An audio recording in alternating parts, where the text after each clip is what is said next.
de mouvements de défense, c'est trop arrêter les jeux. Okay.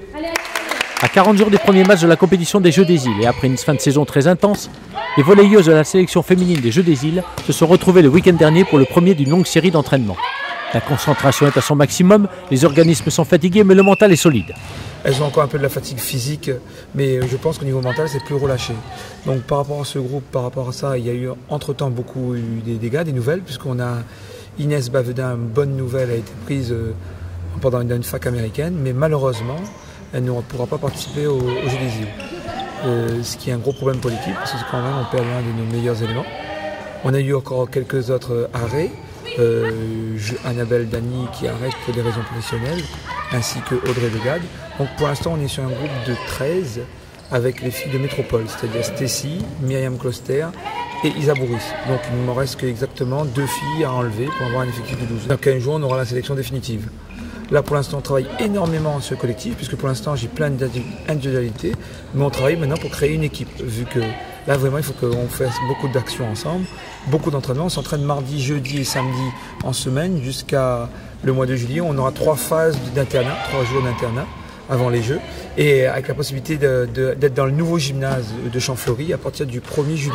Sur le plan technique, si le rythme intense des compétitions ces derniers mois a été bénéfique pour l'amélioration de leur niveau de jeu, les plus aguerris sont conscientes que cette préparation ne peut être que bénéfique. On va dire que vu que ça se mélangeait entre le championnat et la sélection, je ne vais pas dire spécifiquement que la sélection m'a fait progresser, mais ça se mélange évidemment. La semaine on avait le championnat, le week-end, les dimanches on avait entraînement de sélection. Donc oui, forcément, c'est une année chargée, donc c'est un peu dur pour le corps, mais forcément on progresse. Si le programme d'entraînement de David Françoise est physiquement éprouvant, il n'entame pas le moral du groupe et surtout le plaisir de jouer. C'est vrai que les entraînements de David sont beaucoup plus difficiles que les entraînements en club. Donc c'est beaucoup plus éprouvant physiquement et mentalement. Mais c'est vrai qu'à force on s'y habitue et à force on prend du plaisir. Enfin, il est évident que le corps est sollicité. Les filles sont conscientes de l'effort qui leur est demandé, mais elles sont préparées et entraînées pour ça. Je peux parler en connaissance de cause parce que moi-même j'ai été blessée. Ça a été très dur. Après, il y a beaucoup d'enchaînements. On a enchaîné avec le championnat de France, on a enchaîné avec la semaine de sélection, tout ensemble. Donc ça a été très très dur, ça c'est sûr. Après, je pense que le corps y est. On a été préparé tout le long de la saison pour que ça dure plus longtemps. Donc ça va, on fait avec les bobos. Tous les voyants sont donc au vert pour que ce programme intense soit mené à bien.